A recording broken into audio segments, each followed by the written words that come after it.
Sri Ram Bhatia, and I'm going to be chairing the meeting on behalf of President David Groot, who is excused. And I'm calling the Village of Mount Pleasant Village Board meeting to order at 6:09 according to the clock we have on June 23rd, 2025. And with that, roll call, please, Joe. Karas. Here. Ventry. Here. Washburn. Here. Doxey. Here. Bhatia. Here. Next item is Pledge of Allegiance. Anastasia? I forgot Anastasia. Anastasia.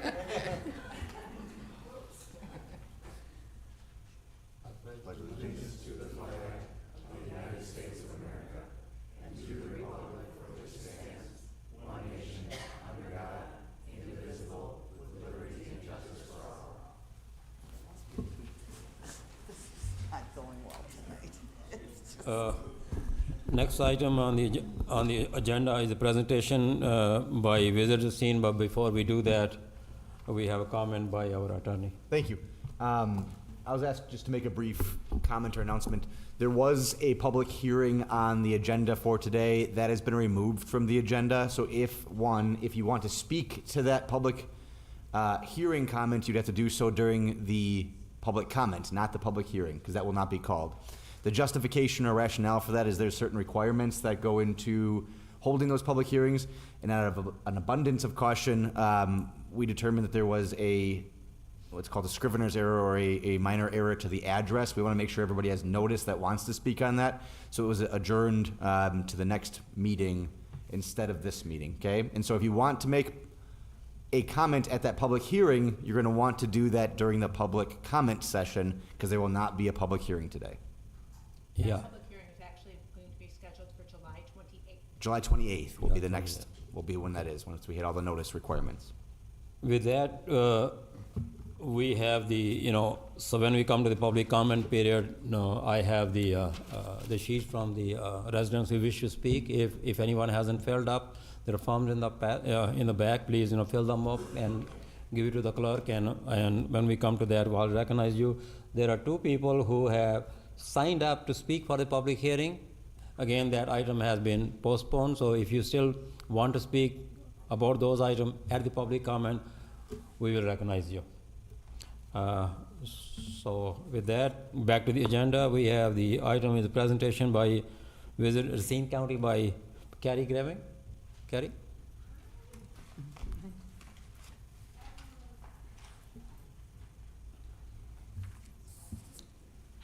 Hello, good to see everybody. It's like coming home. It's nice to be here. Thanks for having me. I have put together a very simple presentation on what's been going on between Mount Pleasant and Visit Racine County in 2025. Since we made it to June, almost all the way through the month, and this is right now when tourism is really ramping up for the county, this seems like a pretty perfect time to give you a recap of what's been happening. Sorry to anybody who's already heard this. I know poor Jim, Matt, Rob, you all know all of these things, but you can hear them again, so lucky you. Starting very simply, my name is Carrie Grieving. I'm the Executive Director of Visit Racine County. We are a partner with the Village of Mount Pleasant when it comes to tourism. While you all represent your village very well, I am here to represent the entire county, with Mount Pleasant being a large chunk of that in both attention, marketing, and money. So let's get going here. I know you're all very busy. That's really small, but it doesn't matter, because the big news is that 2024 Department of Tourism numbers were announced on June 10th. And 2024, everything's always a year behind. We're only getting the numbers for 2024 while we're in 25. And they came out, and I don't know if you saw it, but I really hope you did, because the numbers are awesome. For Racine County, we were up 5.7% in tourism from 23 to 24. That put us tied for second out of the 72 counties in the state. That's amazing and wonderful and exciting, and it's created a lot of jealousy amongst all the other counties, which I like, because there's nothing like a little competitive tourism to make everyone excited. But Adams County, which is up by the Dells, was number one. and we are tied for number 2. 5.7% is great. That comes out to about $555 million of economic impact in Racine County. Much of that is in Mount Pleasant because, as you all know, the hotels are here. Lots of people, when they come to this area, are staying with you. You're collecting room tax and then distributing it for tourism activities. This also has led to 3,780 jobs in the county, which is a big deal and also exciting for us. And then something that people always forget, tourism generated $30.1 million in tax. That's money that's coming off of the residents. That is money that is simply infused into the county. It is, we don't know what it's going to be. We don't expect it. All we can do is market to get the visitors here, which is exactly what we've done. We've pivoted a bit, and you know this from last year, but we used to be all about Visit Racine County was all about bringing in the big events. Who can we get? How can we get people to come here? That's no longer the case because our communities in this county put on the best events already. We don't need to be doing that. We don't need to be attracting the flashy big events that maybe are one-offs and might not ever return. What we're looking for is quality established events, and each of our communities does a great job doing that. So we've essentially become a marketing firm for you. We go out, find the audience that you might not be able to find. Currently, Chicago has always been our bread and butter. Northern suburbs, you know that. We can get them here without even trying, without even asking. But the new ones are Minnesota, Iowa, and Michigan. And those campaigns are working. It's been really exciting to see these people who've never been exposed to our area before here.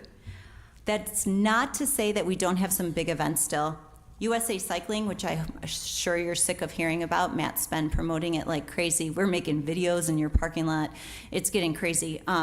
And that will be Monday, June 30th. So if you're interested, you're going to come out, check out Juniors and Nationals, or Juniors and Masters National Championships, right over in the Foxconn area. It's a big ride, it's a big course, and it has plenty of room for spectators. So please come out and check it out. It's free. Racing is pretty much all day long. Starts around 10. Also, an event that we always bring in, Great Lakes Watercross on Lake Michigan. If you like jet skiing, I would definitely recommend checking that out. It's their 20th anniversary this year, so they're up in the game. And I don't need to ride a jet ski at 90 miles an hour, but you can watch other people do that. Top Cheddar and LAX Wisconsin, which is lacrosse. Those are two of our main lacrosse tournaments. One of them just happened last weekend. Nobody died, which is wonderful. It was a little bit scary and touch and go with the weather, but there were 100 teams there and everybody played.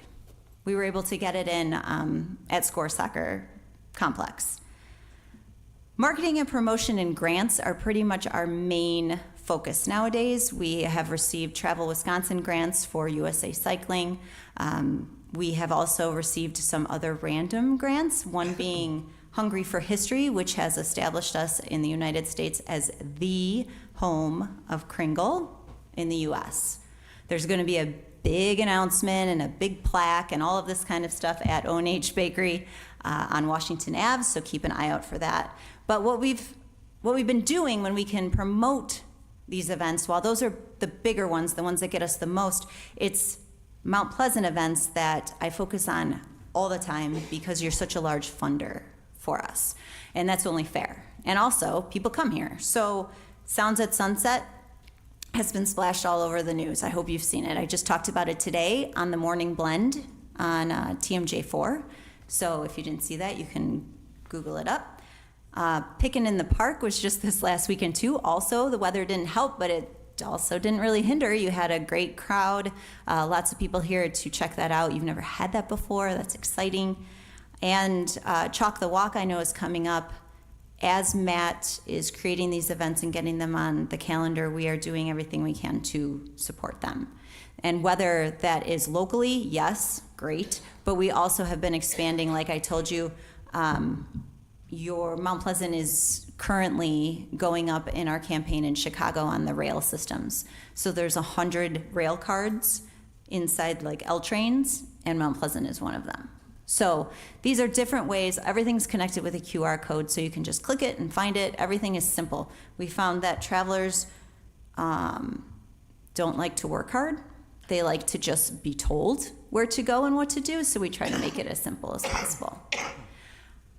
When it comes to advertising, I could list this all day. I don't need to list these things all day. I don't want to. You could certainly check them out. I'm always sending links as they come up, as we create them and send them out, but I send them to Matt. He, I'm sure, would be happy to provide you with them too.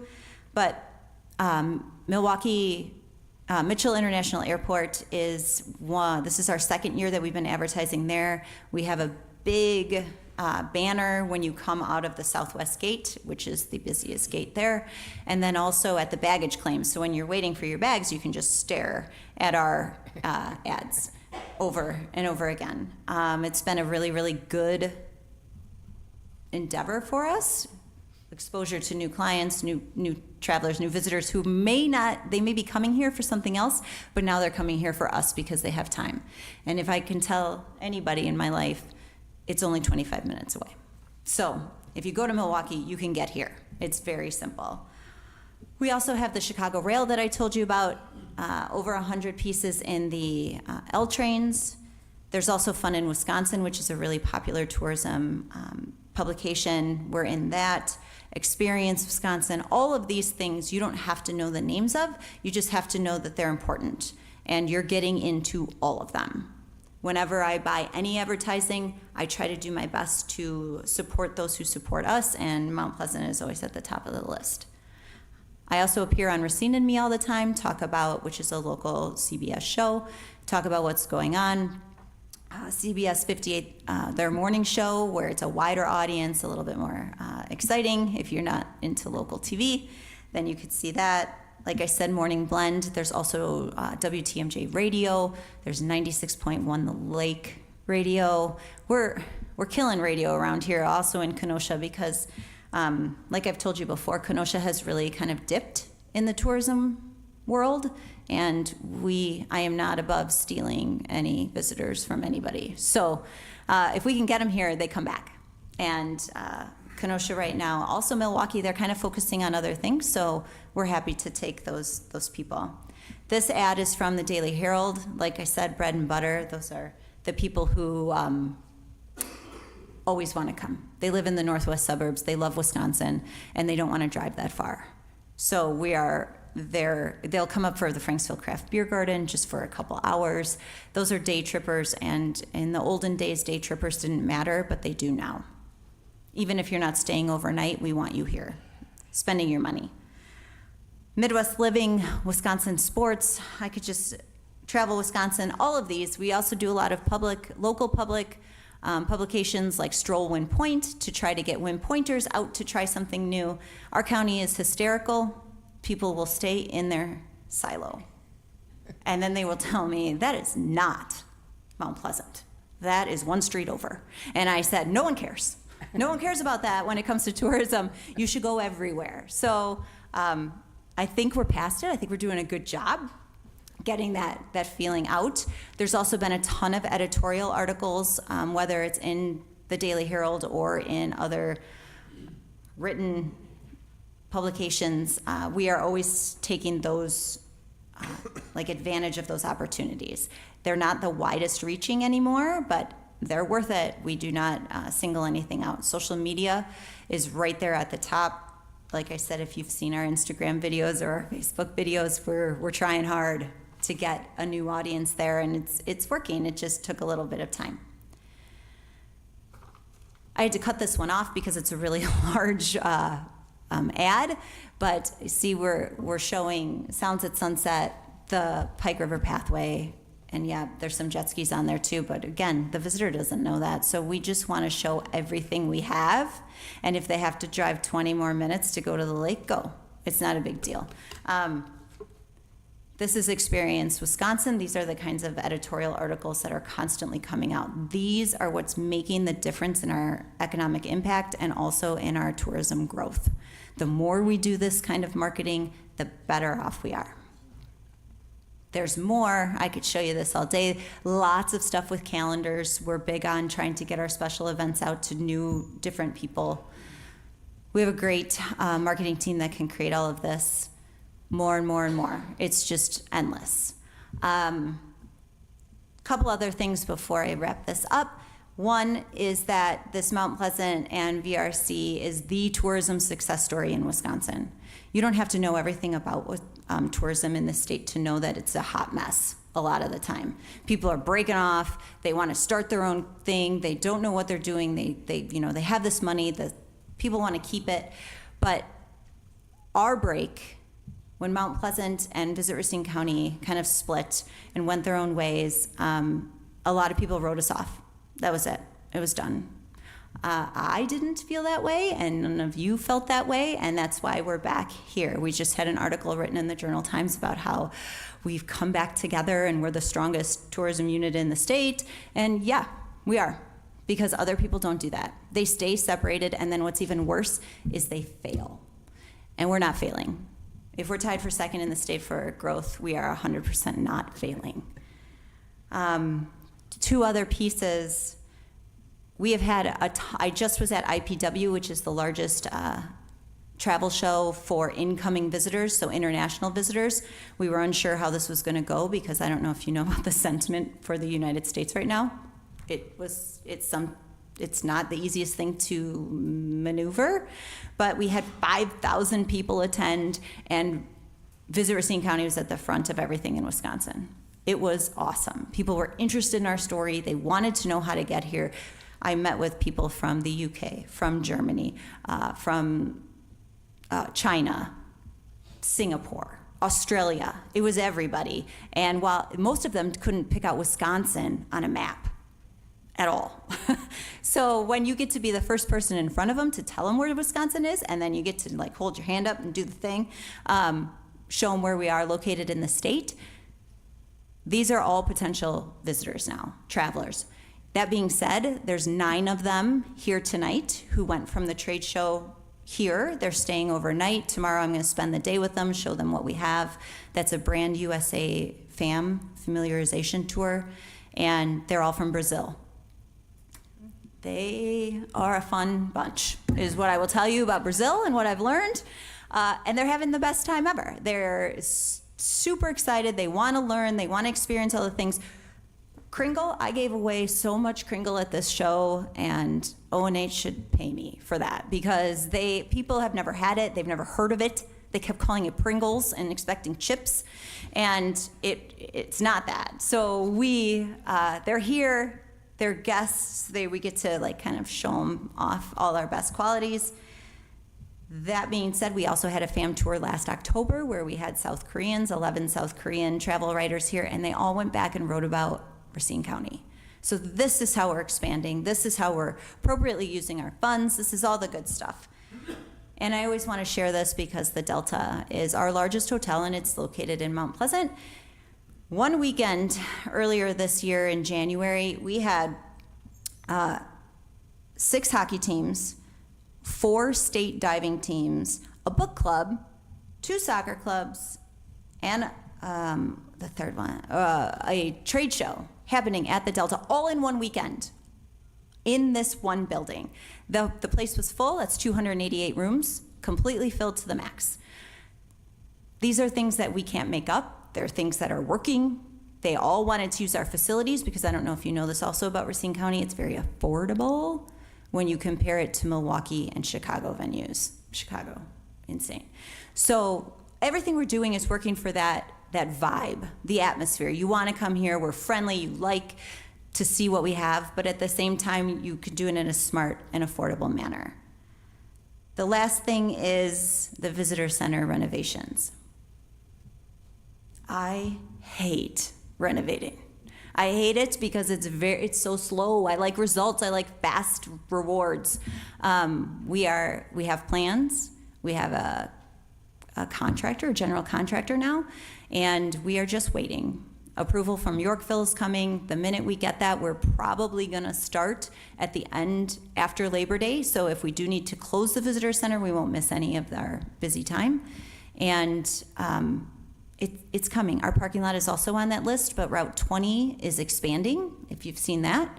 And a new parking lot can't have cranes on it. So we are trying to be a good neighbor and help accommodate letting them finish their renovations and expansion and then taking it from there. But by the end of this year, we will have a newly renovated, modern visitor center that can host conferences, meetings, anything like that that we can't do right now. And also, we are trying to renovate one side of the building in hopes that we could rent it out.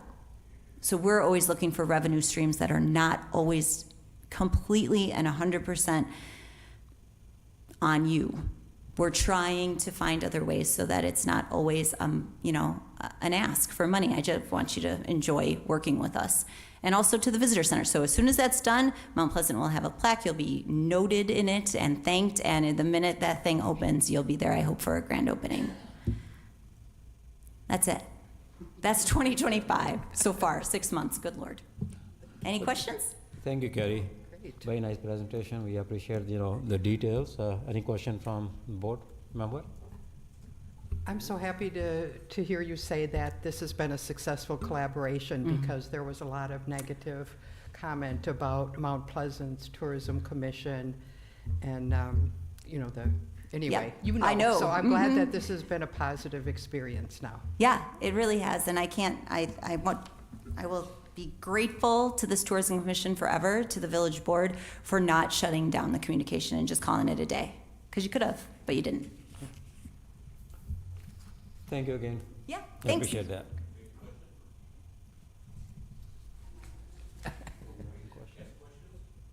Generally, the hearings would be for, This is, actually, generally, the hearings are for the council to talk This to. is for the- Right. You'll have a chance for public comment. Not Yeah. usually of a presenter, correct?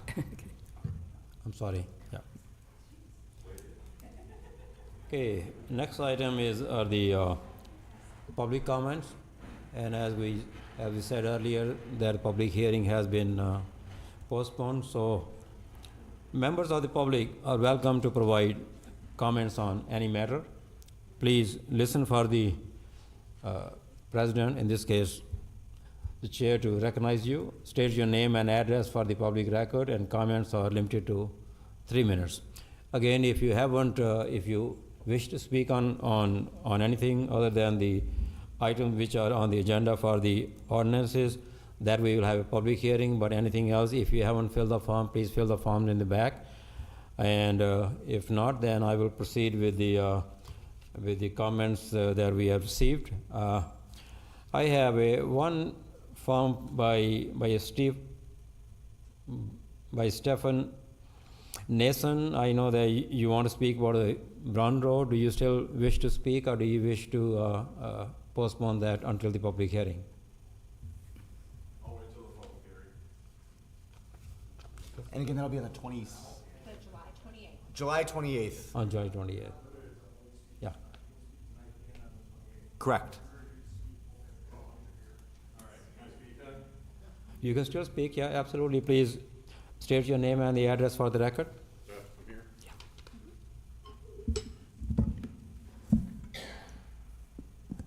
Stephen Nason, 6547 Carnation Drive, Mount Pleasant. So I came because of the proposed developments that are going in behind the Regent and along Braun Road. Been a resident since pretty much the Regent went in. So almost 18 years. Moved there, we were under the understanding that it was going to expand into a bigger and bigger subdivision, that we were the initial phase. Never moved there with the idea of living next to a high density or a medium density sort of community. It was single family homes. I would invite any of you and all of you to come and visit our neighborhood. Not high traffic, not a lot of problems. Our kids play in the streets. My kids have all grown up there. No one's speeding through, no one's littering, no one's making a mess. It's quiet, it's beautiful, and I love living there. The idea of a high or medium density project coming into our immediate area doesn't make me happy. It makes me sad because I know what we have and I don't want to lose that. So, thank you. Thank you, sir. For the public comment, next on the list I have is from Diane Donnelly.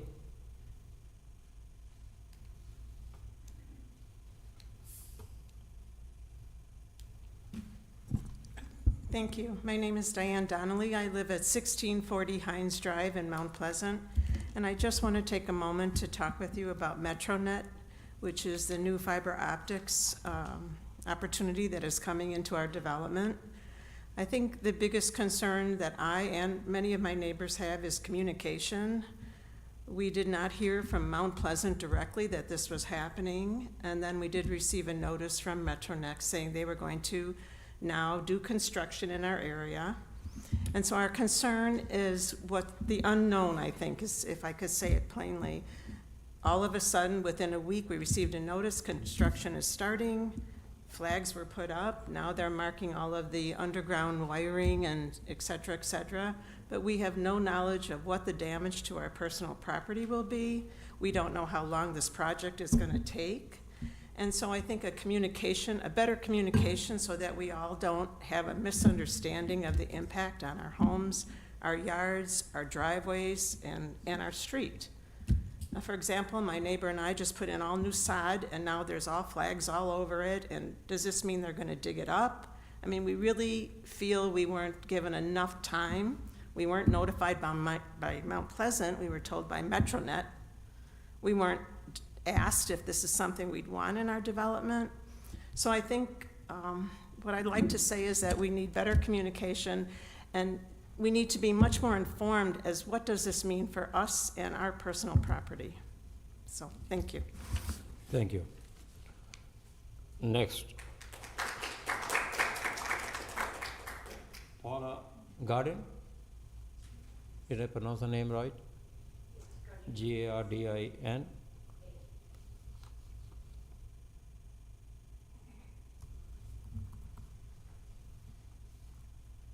My name is Paula Gardina. I live at 8359 Dora Lane, Mount Pleasant. And I agree with what Diane said. I have just one thing to add to that. There are so many rumors going around about how this company is going to tear up our cement in our driveway, ruin the grass.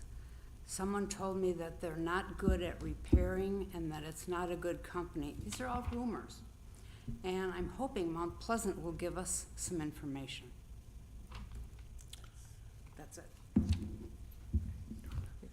Mr. President, Chairman, excuse me, Chairman, Yes. and to the village attorney. In view of these people having this concern, I think that it's appropriate for us to at least respond to get them to our Public Works Department. I personally have never heard of this company, and we don't necessarily monitor the improvements that are made by by Spectrum, AT&T, We Energies. They have their own projects that we don't necessarily regulate. So I think it's really important that we give them the contact people they need to talk to find out what the village knows, if anything, because it's not something that we did, quote unquote. Yeah, that's what I was saying. Well, I agree, I mean, normally we can't interact with public comment. That's why I'm asking through the village attorney. Sure. And I guess I want to limit it there. The rules for this section are basically what you guys make it. And in order to be fair to everybody, I'm going to discourage the public comment from the board. That being said, if there's some, I also say this as advice to everybody else. If you have questions, public comment is a good time to voice a concern or express something which is happening. But there often are other people within the municipality or a city that can provide answers if you contact the city or Public Works. So maybe this is a good question for Public Works to check on what that development, not development, but the construction the project construction is. agent or whatever it's gonna be is what their process is.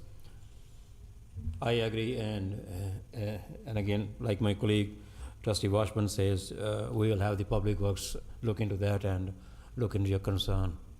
Yeah.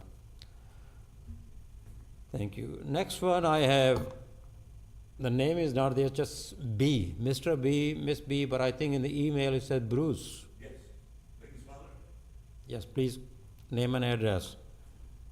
And can you, Father, 3100 Spokane. yeah, please, no, at the podium, and also I would appreciate that after that, if you can fill your name. I'm sorry, I didn't hear you. I said I would appreciate that if you can fill your name here, because just says B. I wrote it all. Buddy, that's-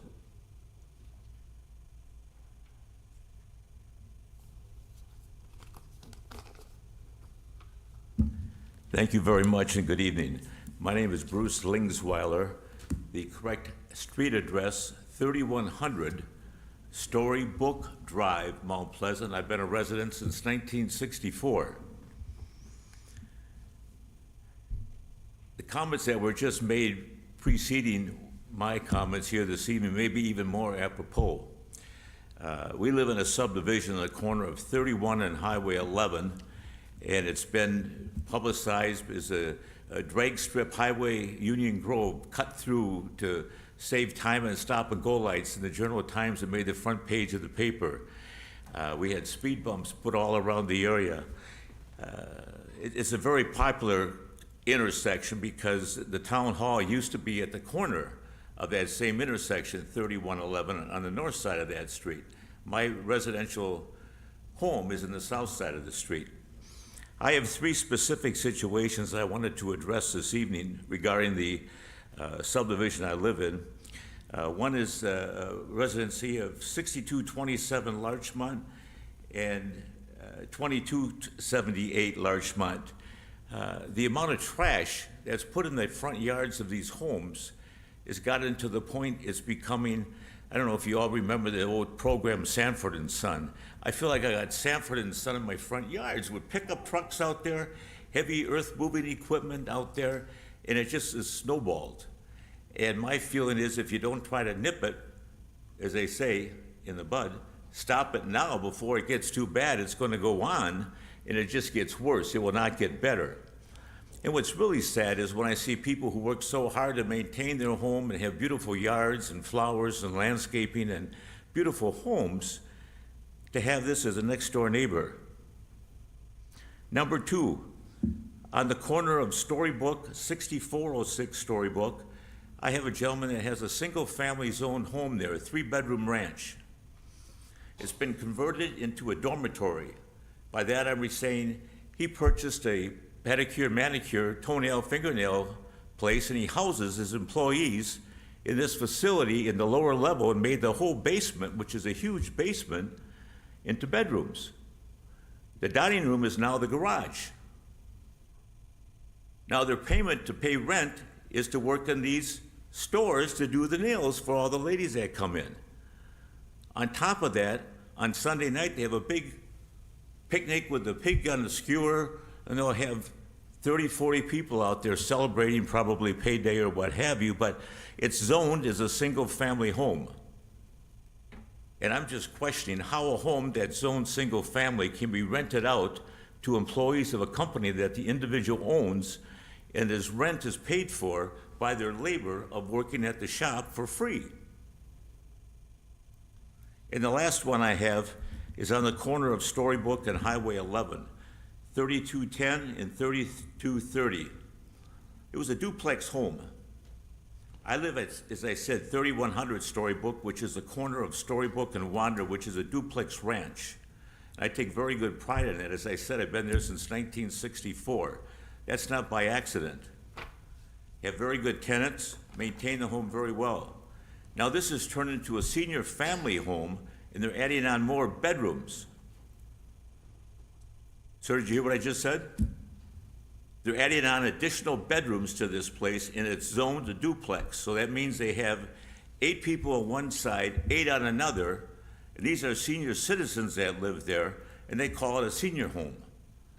My question is, how can zoning be approved for the fingernail toenail man, the people that live in the basement, the man that's got the trash in the front yard, and the man on the corner that has a senior citizen home. You have my name, you have my phone number. What I would like, and I thank you for bringing up your point, ma'am, in terms of the, you're here to give us advice of who to speak to. I realize you don't have the answer to all, but possibly if you could give me the name and phone number of this individual, I would be happy to address that individual, because I'm sure that would apply to all three cases I just mentioned this evening. We can't respond, but I can talk to you after the meeting. I'm sorry? They're generally not able to You go to respond. the microphone? I can't hear you. Yep, I got it right here. They're generally not able to respond, but I can talk to you after the meeting or after this public comment section. Well, how about a phone number? I'll talk to them personally, because you're not the individuals that would do it. Am I incorrect? Agreed. So I'll talk to you afterwards. We have to keep going. You can't give me their name and number now? I don't have a number off the top of my head. Okay.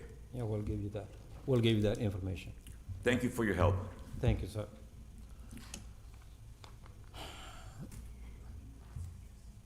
The last one I have is Jennifer Watt.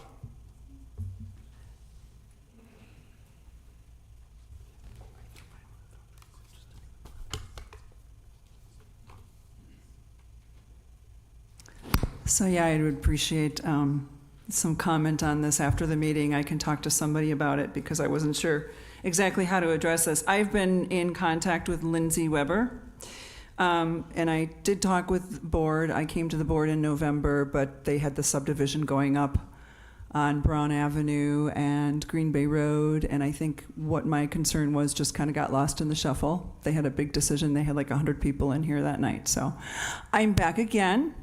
I have a similar concern. The same concern that I had last time is I have some sustainable landscape perennials growing in the right-of-way.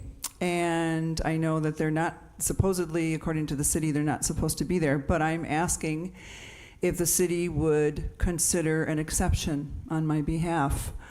I have three roadways that are much higher than my yard.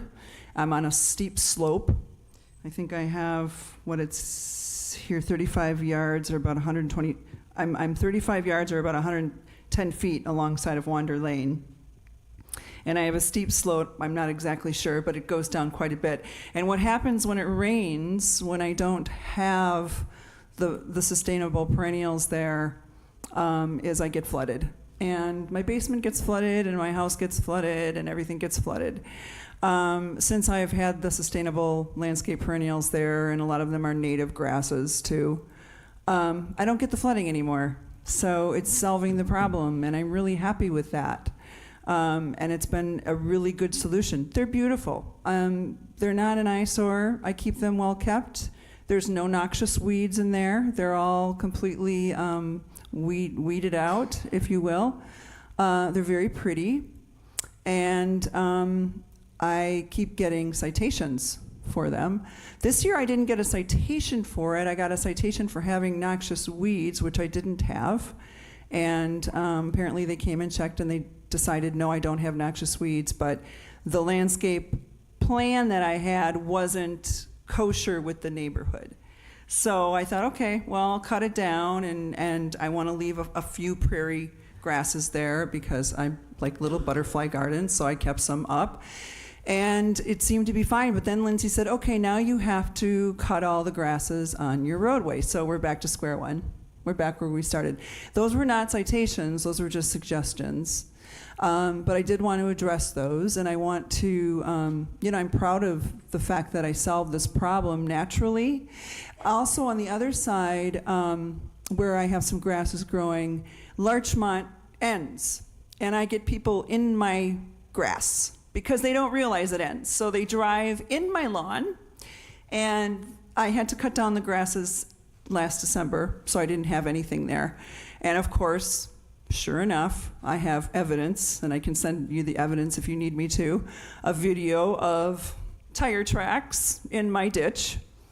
And so people will keep going down Larchmont thinking it's continued, and they'll end up in my yard, and they'll end up in my ditch, and they'll be kind of lower down. So it's a little bit hazardous for them.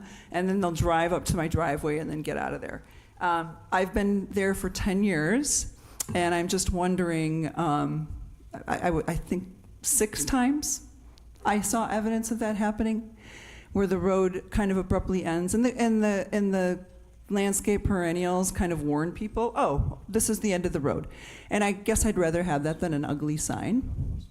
So those are just some concerns I have. And another concern I have is, this is the elephant in the room, per se. When you get a citation, I know there's a complaint in the neighborhood, and I got my grasses actually from somebody in Mount Pleasant, and they have them in the same place I have them. I'm not going to tell you obviously where they are. They didn't come with me tonight because they didn't want to be exposed, but actually 2 separate people, and they're allowed to have their grasses, and of course, because nobody complained about it, which is fine. I don't want to snitch on anybody or have anybody complain about it. But they're beautiful, and they're there. They recommended those sustainable perennials because of the fact that they do absorb water so well. And that's why I chose those. The longer the grasses, the longer the roots, and the more effective they are.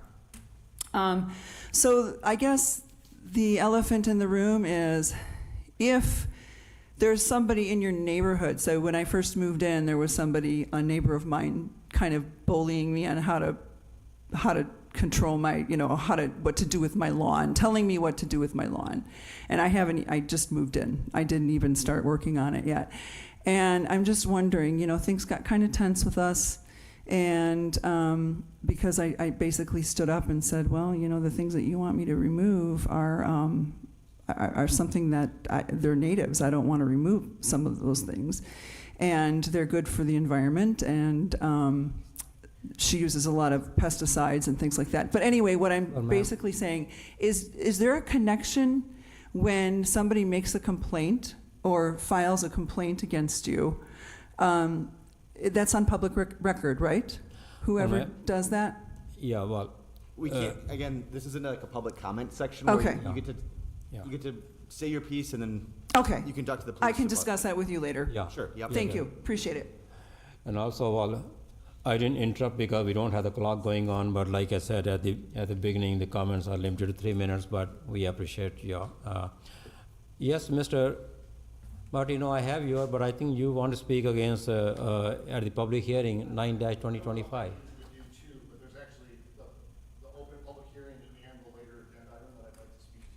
If you have public comment, please, yeah. Thank you. Go ahead.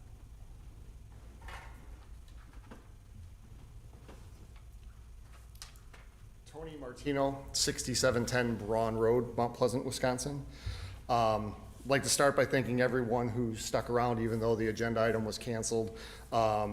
Being part of this government process, being here speaks volumes to your concerns. Again, thank you for sticking around and supporting your neighbors in the process of doing this the right way. Couple things I'd like to note and make part of the record. The village attorney earlier said that the meeting was canceled due to a small address issue. I don't believe it was a small address issue. In the packets that were sent out, there's a bare letter to the neighbor. There's various public notifications. Between those, there are 4 zoning ordinances mentioned, 3 different addresses, 2 different reclassifications. I don't believe that that's small. As someone who's done this before, part of the process in government, I looked at that and was completely confused as to what anyone could possibly be discussing today, where, what, how, and what they were trying to accomplish. So hopefully the village can tighten that up some, both with their notices to the neighbors as well as the public notices, and kind of have an address that's correct, a current zoning that's correct, and the requested zoning that is correct. It would definitely help the public better be part of the process and allow people to have an intelligent conversation about what is being proposed in front of them. The other thing I wanted to cover is we need to look at these projects that are being proposed along Braun, not as individuals, but as wholes. We have 2 pending things that will come up within the next month. One for 300 plus, one for 600 plus, but those are only 2 plots of possibly 5 plots that could be added to, according to the comprehensive plan, that will also house residential. It was brought up in the last commission meeting for the planning commission that Braun Road can't support everything that the comprehensive plan states that would be necessary to have all of these people and all of these residences. Braun Road does not have an expansive utility right of way that would allow for sewer, water, the bike path, the sidewalks.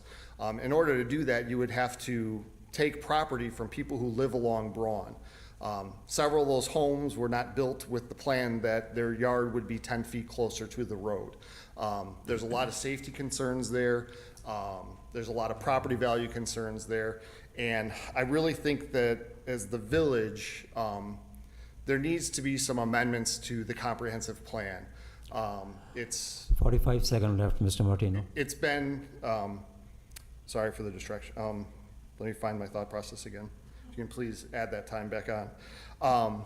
I feel that the comprehensive plan needs to be amended. The last time it was amended was not very recently, as we're hearing from neighbors and people that this will affect, and really getting into this can actually happen versus just being a pipe dream. We need to look at what can actually happen and how it will affect the property owners and the citizens of the village. And I believe, I don't want to speak for anyone else, but I think we can grow Mount Pleasant's population and provide housing for many people. But I think we just need to do it more responsibly. I think there's plenty of opportunities to do that if we as a village kind of listen to what people say and look at that plan as that was a good starting point, but now let's kind of fine tune it into what will best work for the citizens. Mr. Martino. Thank you for the time. Thanks for your comments, yeah, thank you. That close, is there anybody else, who has anything on the public comment? If not, we close that item on the agenda. Before we move on, although we do not respond to the public comment, but I would like to have the opportunity to make a comment. For any of the residents, whether it's the citation or the neighbors, we do have a process.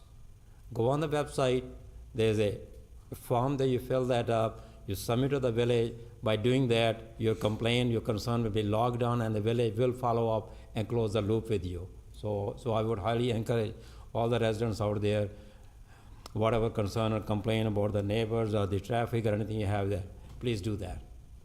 Thank you. Okay, moving on. Next item on the agenda is the consent agenda, and I need a motion, please. I'd like to make a motion to approve the items on the consent agenda as presented. Second. We have the motion and the second. Is it all in favor? All in favor? Aye. Aye. All right, consent agenda carries. Under the new business, now we talk about the public hearing. Okay.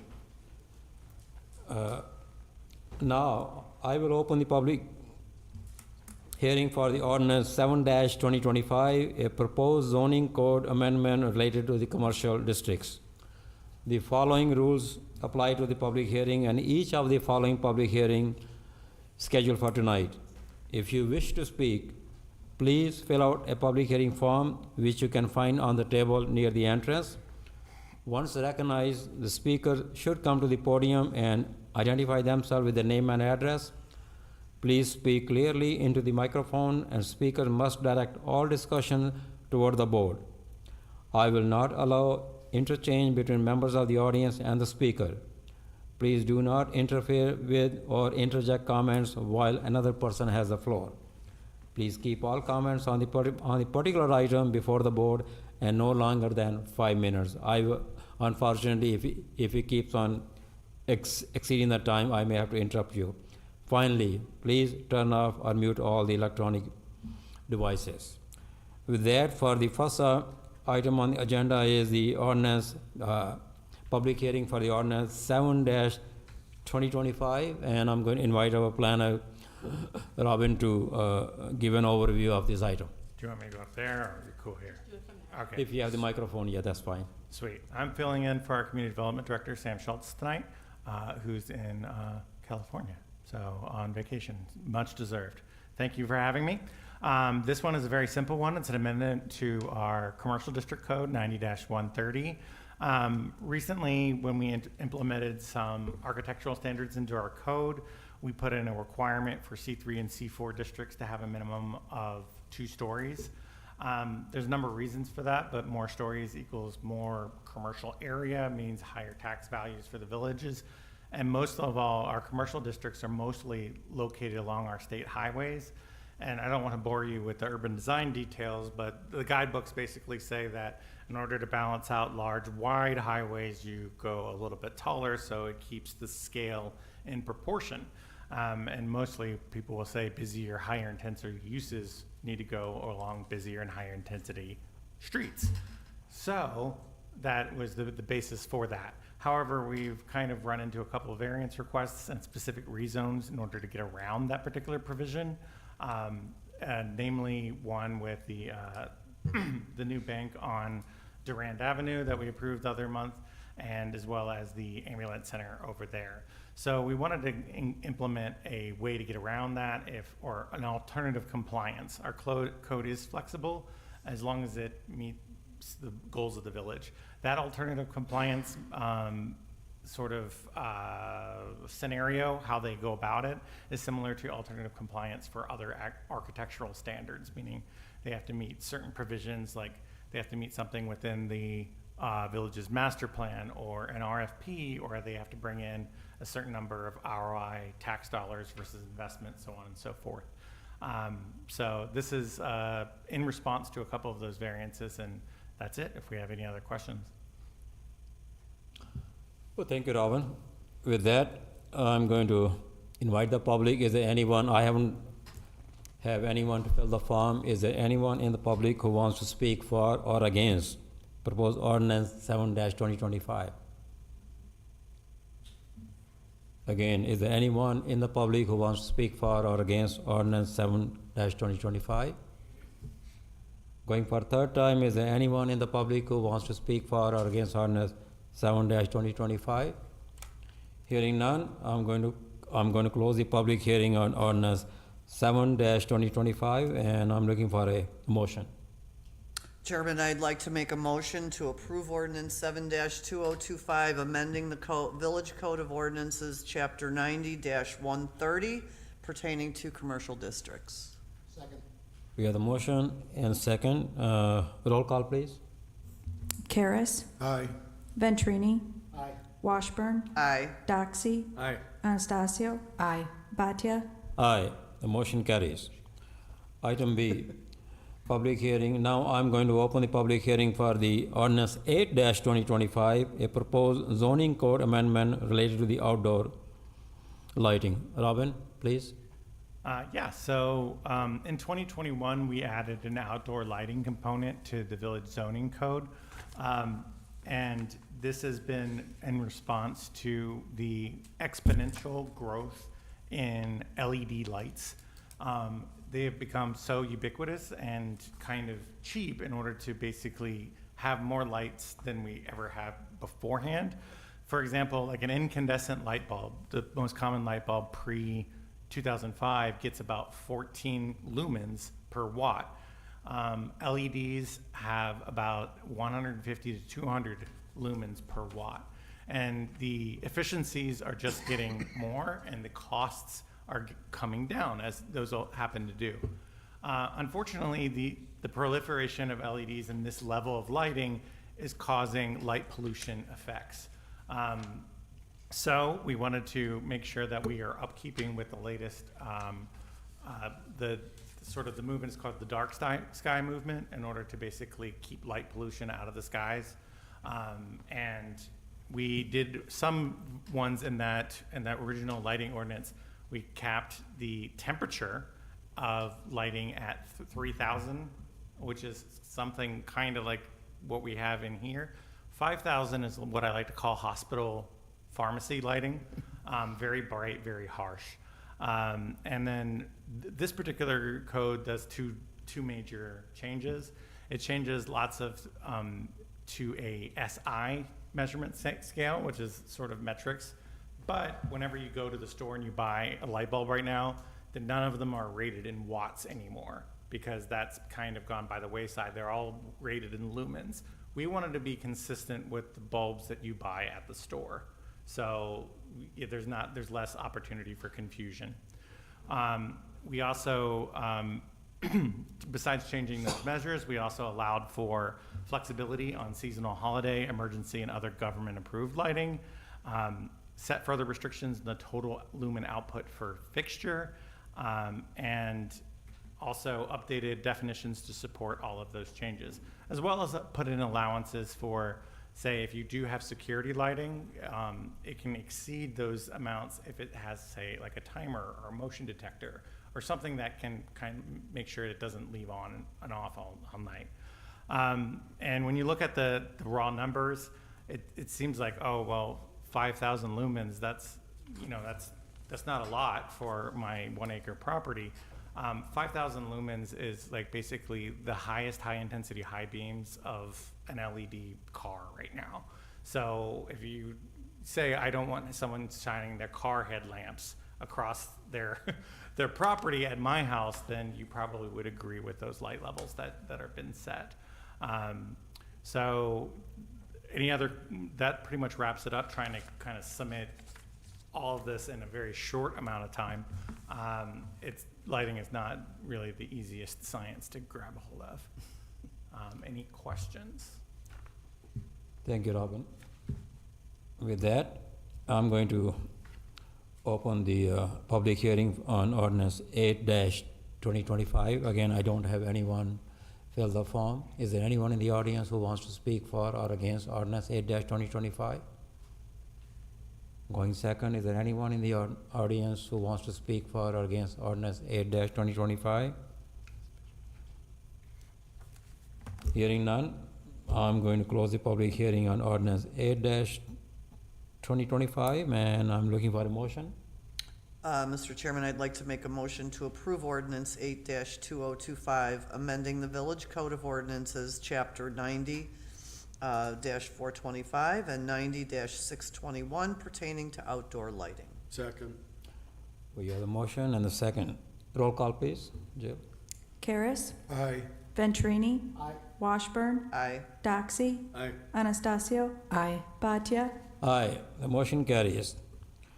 Item C, public hearing on ordinance 9-2025. I'm opening the public hearing for ordinance 9-2025, a proposed zoning code amendment related to the residential districts. Robin, again, please. Okay, so this is an update to our residential zoning districts zoning code. Since adoption of the updated zoning ordinance in 2020, the village staff have reviewed a number of residential developments. The feedback from existing property owners and potential developers has been overwhelmingly positive, with many finding the increased flexibilities, consolidated standards, and permitting outbuilding allowances valuable. These award-winning updates better align with the state building codes, market realities, and the land use recommendations of groups including the American Planning Association, AARP, the Southeastern Wisconsin Regional Planning Commission, Racine County Economic Development Corporation, and the village's own comprehensive plan. However, during these reviews, village staff noticed that many developers struggled to understand the differences between some of the districts, oftentimes to different lot standards for different building types. So if you had a townhome, that would have different setback requirements than a duplex or a multi-family structure. Even though they were all zoned the same thing, they would get different lot requirements. So yeah, a townhome in the RM2's district has a height limit of 35 feet, but a multi-unit building in that district has a 40-feet limit. This circumstance makes it more difficult for developers, the Planning Commission, the Village Board, and the general public to ascertain the differences between zoning districts when evaluating potential amendments to the zoning map. Additionally, the village staff have reviewed an increasing number of residential developments which ask to place more than one principal building on a lot. The situation bypasses the platting regulations within Chapter 74. That's probably the biggest change as far as that's not the RN zoning district, is requiring a subdivision plat for almost all residential development.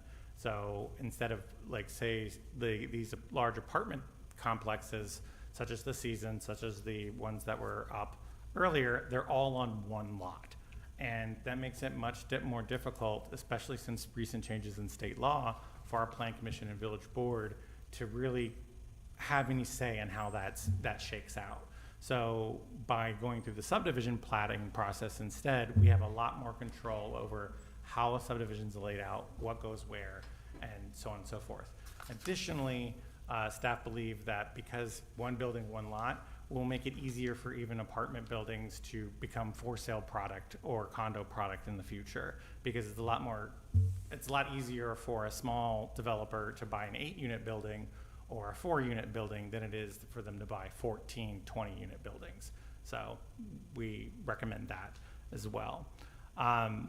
So we've updated, basically, to long story short, we did have essentially 6-7 residential zoning districts. RE, estate residential, RL, which is low density residential 1 and 2, RM, which is moderate density residential 1 and 2, and RH, which is high density residential 1 and 2.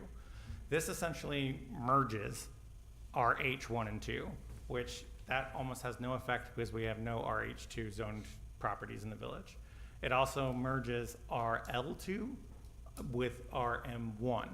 So that creates a district of small lots 1 and 2 family with a sort of the missing middle kind of designation. So it goes up to 6 units. So that is something that wouldn't be necessarily a apartment complex, but would be like your 4-plex condos, your townhomes, stuff like that. So there are a number of places in the village right now that would meet that standard, including the application that was due to be tonight would be under that zoning classification if it were available.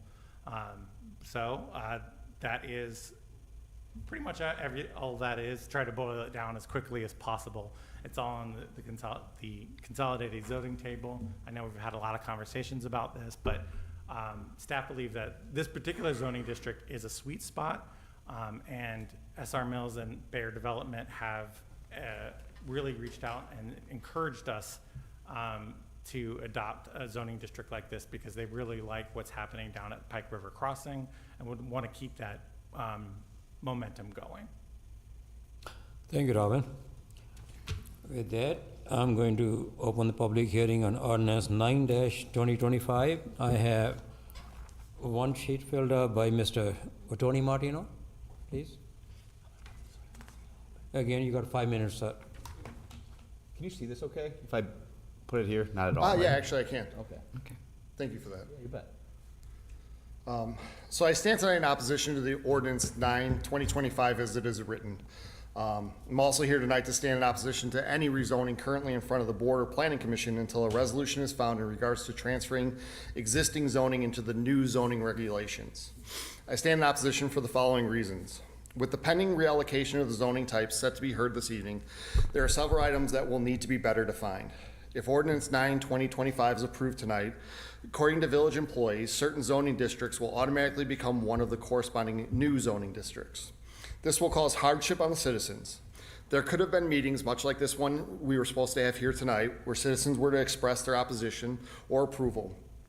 If that were to have happened and a company wanted to have RH2 zoning, but showed an interest in a lower level zoning like RH1 after communication with the citizens, the village, and the developer, and it was then approved as an RH1 development, under this program, it would result in being zoned RH.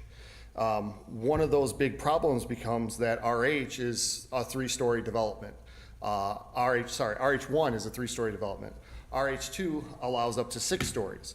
So the whole process that the citizens would have went through to say, I don't want a 6-story building, I want a 3-story building, and then everyone agreed through the process, it could then still be developed as a 6-story property if it was to automatically revert to RH. I don't think that that's to the benefit of anyone. It would be a tragedy for not only the citizens, but also the system if that were to happen. Basically, there should be no further zoning requests or modified until the new clarification design and proper zoning can then be sought by the developer. it would be, again, a disservice to the community to go through the process and participate in government to have everything that they thought they were agreeing to and being approved be changed and simply reallocated a different zoning allocation and therefore different zoning ordinances about what can and cannot be built on that property. Part of the process of this is proper notification to neighbors and meeting with them in regards to the impact of the rezoning. If the definition of the zoning districts can change in the very near future, how can we, citizens and neighbors, adequately perform in these discussions? Any undeveloped property which will have a proposed zoning designation change under this ordinance should be required to undergo a public review, comment, prior to any change over the new assigned zoning, as well as an approval from the village board before such change should be required and granted. While I agree there's a lot in this new zoning that does begin to clarify the true intent of the zoning district and is a good thing if properly used, I however feel that it is being put into action the wrong way and with not enough structure. I believe with further discussion and more clarifications from the village planners, we can have an ordinance that adequately protects the citizens, clarifies the zoning for developers so we can grow Mount Pleasant responsibly. In closing, I ask the board to table Ordinance 9/2025 until further discussion and clarification on how implementation can be best be completed without eroding citizen confidence in the system. Thank you. Thank you, Mr. Martino.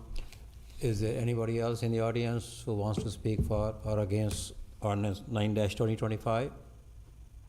Going first, going second. Anyone in the audience who wants to speak for or against ordinance 9/2025? Hearing none, I'm going to close the public hearing on the ordinance 9/2025, and I'm looking for a motion. I'd like to make a motion to approve ordinance 9/2025, amending the Village Code of Ordinances, Chapter 90-110, 90-330, 90-420, pertaining to residential districts. Second. We have the motion and the second.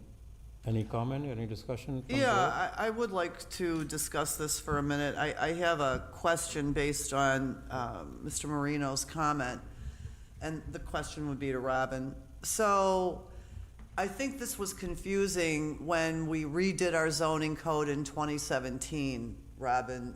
In other words, everybody was used to the old zoning districts, R75, R100. And then as the new code came into place, people who lived in an existing subdivision that may have been zoned R75, based on the new code, automatically became now zoned RL. So I think I have a little understanding of his comment in regards to people who own properties now. You know, if you live in a single-family home in a single-family subdivision, the new zoning code isn't really going to horribly impact those people, I don't believe. I think that the vacant properties that are out there, the larger parcels, definitely will be impacted, or those that have, in any event, divisible parcels. I think it's fair to say that we had this on the Plan Commission agenda more than once. We laid it over the first time. Yep. And there was a great deal of discussion about this. And part of the discussion was, number one, there were too many variances being requested on our current code. And for instance, educators, their beautiful building, we had to grant them a variance because of the height. With the Johnson Financial's new building, they have a beautiful architecturally relevant building. It was a single-story building in the commercial district that was going to require a two-story. But they have a beautiful, beautiful roof line on it that goes up 2 floors. So those kinds of variances to us as a plan commission when we discussed it seemed kind of silly because, you know, let the design drive the building, let the design drive the use. Creating the RN, the neighborhood residential. Again, what I like about that zoning is exactly what Bear Development likes. It allows us in one development to have multiple zonings and uses. So in other words, the concept that we saw for the zoning approval for Bear Development, which the board will see later, had single family, it had 2-unit side-by-sides, it had townhouses, all on their own lots, and it gave the project a lot of value. And it also allowed it, when you see it on paper, you know, it's separated very nicely using the public roadway system. So I guess I would disagree with the comment made at public hearing that the village people need to consider these changes. Most people won't really be affected by it. It's giving our zoning code a little more strength, and it gives it also, it takes out some of the questions that keep coming up and the variances and so forth. And I think that when it comes to, obviously, Mr. Marino lives on Brown Road, he's very concerned about what's gonna happen over there, and I don't blame him. I'm concerned about it too. And I think that some of the comments we made at Plan Commission went to that. You know, they went to the fact that while we're approving these individual zonings, which we did recommend them to the board for approval, we recognize that they're parts of a puzzle now, aren't they? And so as we look through building those site plans and moving them forward to the board and through the Plan Commission, we're gonna have to be very mindful of that. And we are gonna have to have some public input probably. And we are having the public hearings in which the people can make those announcements and can make, you know, their comments to us. But all in all, this was not a zoning code that the Plan Commission took lightly. It was discussed over more than one meeting, laid over and discussed again, refined and brought back to a point where we felt that it was a good working document for the village to adopt. So having said that, I just wanted to voice my support. Any other comment? I would just like to thank Nancy for that detailed explanation. It helps a lot. I'd like to add comment. Oh, go ahead. Oh, no, you go ahead, please. I just had one question, actually for Robin. You were going through a lot of things, and you said one building, one lot. Mm-hmm. And in reference to the different zoning definitions that you have here, what does that mean, one building, one lot? It means that basically a building, you know, like it could be a 20-unit building or a 4-unit building or duplex 2-unit building, that would need to be on each its own separate lot.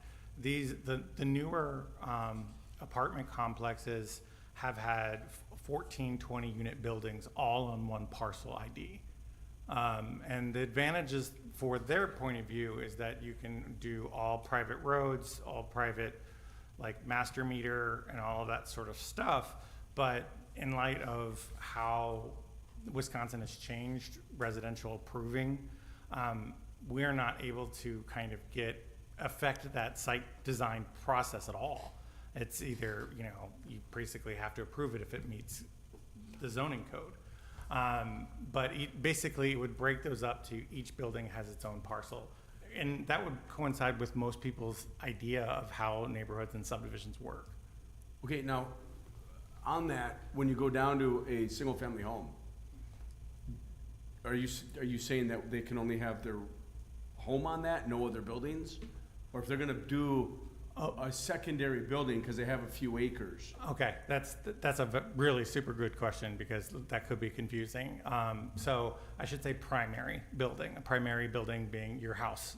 Accessory buildings are buildings accessory to your house, sheds, garages, pole barns, all that sort of stuff.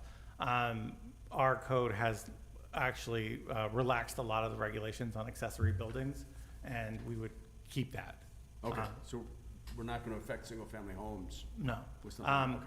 The only thing that I think would affect a single-family home in this new one is that we are shifting over from a lot coverage, which is basically how much of a lot is covered by building, to impervious surface. And the reason was because that ties directly into our stormwater goals. We're seeing a lot of lots basically pave over the entire residential. you're basically not, you're exempt from stormwater regulations under 1 acre. And so you're seeing a lot of people just pick big parking lots out of their backyards or front yards, and there's no way to rein that in from the stormwater. You hear it all the time. People complain, this is gonna cause runoff to my property, and so on and so forth. And now we have a measure of that corresponds with it. And if you want to, you can go over that number if you mitigate it, much like any other development. One other thing I wanted to address that was brought up earlier about the RH districts, how you can get, I think the commenter was trying to say that you could get an RH2 out of an RH1 in the future, or now the RH. That is incorrect. The current allowance for RH1 is up to 60 feet. And you could theoretically do a 5 or 6 story building in that. And the new one is a limit of 6. So the RH2 as it currently stands is a 90-foot limit, and that is just being cut out. If somebody wanted to go that high, they would have to ask for a master plan development or something like that. So that's been addressed. Hopefully I got your question. You did. Super. Denise? Ram, I'm curious about your input since you're on the Plan Commission as well. Yes, I was going to add that I echo what Trustee Washburn is saying, is that it's a process that goes through the Planning Commission, and as Robin said, for example, to create the RN, it came from the Planning Commission. As long as I've been on the board, the staff has done an excellent job of staying on top of the zoning, because every time we have the developer come, every time we are looking at the new development, we are looking at the variances. So, from time to time, we are at the Planning Commission discuss that based on the experience and how many variances requests we have had and how much we have to accommodate. We are current, and we are keeping to revise them from time to time. So I'm very pleased with the process, and I think one comment is there is no process which will be, this is the final. What we approve now, 6 months, 1 year, 2 years from now, we probably will have another update based on the experience, based on the discussion from the developer, and based on the requirement from the community. So it's a process, and I am very comfortable that where we are now, and so it keeps you current, but again, it does not impact the existing homeowners like yours or mine. So, any other comment from the board? If not, we have the motion and second. A roll call, please. Karas. Aye. Venturini. Aye. Washburn. Aye. Doxy. Aye. Anastasio. Aye. Bhatia. Aye.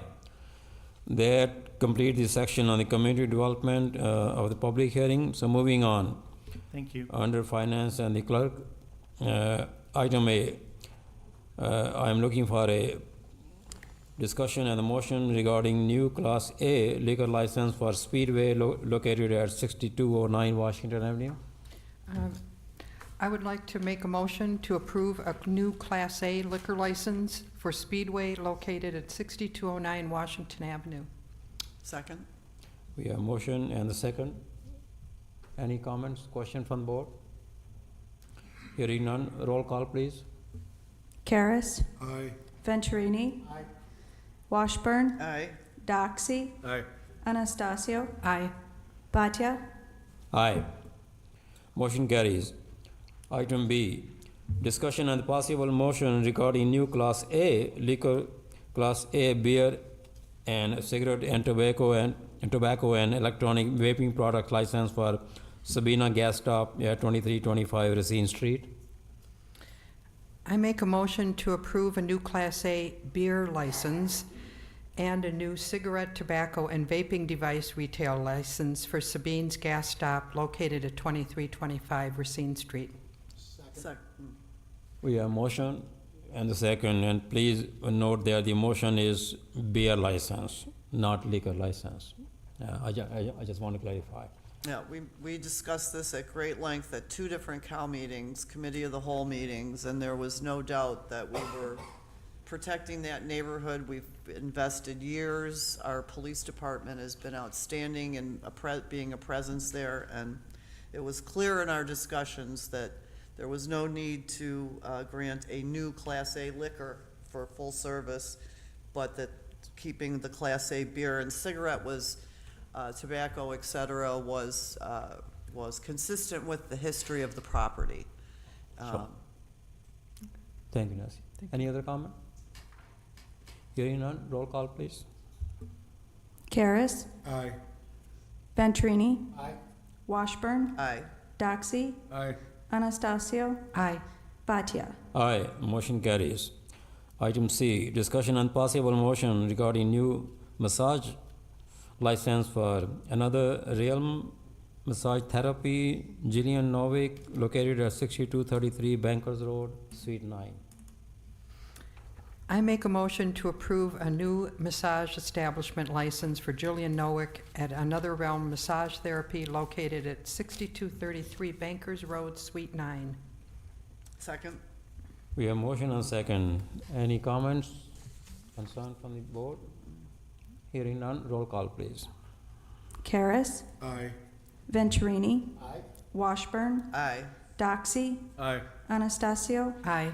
Bhatia. Aye, motion carries. Item 3, under Public Works, discussion and a motion regarding adoption of traffic sign installation policy. I'd like to make a motion to adopt the new traffic sign installation policy as presented. Mr. Byer, I think, We have can motion and explain. second, yeah? I think Yes, Mr. please. Byer can explain the, Tony, can you please give the overview? Yes, thank you.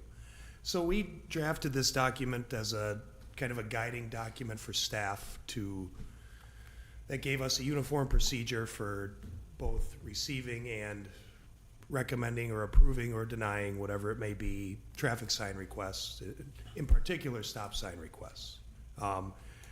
The policy, it provides criteria and measures that have to be met in order for a sign to be approved. There are multiple references to warrants and recommendations made by not only the Manual for Uniform Traffic Control Devices, but also the Federal Highway Administration. And we also drafted a standard form that we could use where a citizen or property owner could submit it to the engineering department. We could go ahead and look at, say, a given intersection and compare it to the criteria that need to be met and make a sound decision based on that information. So the Public Works did recommend approval of this policy at their last meeting. And with that, I can take any questions. Thank you, Tony. Any question on the board, Denise? I always think it's a good idea to have something in place so that, you can, point to something, to some regulation, and that you don't have decisions ranging all over the place. So thank you for that work. It was a good policy. agreed. The science is interesting. Go ahead. Oh, the science, I think, is always interesting in reading through the new policy and, DOT and Federal Highway and how they come up with, they do a lot of counts, all those little rubber things you roll over on the road, they're counting you. And they study this, and it is their science, and it doesn't typically make sense to any of us in the traveling public. But in view of all the problems we had in a couple of areas this past couple of years, I'm really glad that we have a policy that Public Works can work with. It'll be helpful to the residents, it'll give them information, but it'll be helpful for Public Works and the police department. It's not just as simple as, you think people are going too fast? Sure, we'll put up a sign. It has meaning behind it and purpose, and there are studies behind it. So thank you, Tony, for putting that together. Thank you. Yeah, I like to echo the comments, and I'm a policy and process guy in my background. I believe in that because if not anything else, it establishes same baseline, same rules for everyone. Exactly. Going back here, it could not be that one neighborhood say, put me a stop sign, and the other one say, hey, how about me? I put 2 over here, Or I don't 3 want over one. there. I don't want one, he wants one, Yeah. I don't want one. So, it stops so all that. I'm always in a favor of policy and processes because the more you have, the better you're organized, And also in reference to the previous discussion on the ordinances, once you have the in place, then based on the experience and the feedback, you can always revise that. It's never the final product. It's always a work in process. So for that, again, I thank you, Tony. Any other comment, concern? Roll call, please. Karas. Aye. Venturini. Washburn. Aye. Doxy. Aye. Anastasio. Aye. Bhatia. Aye.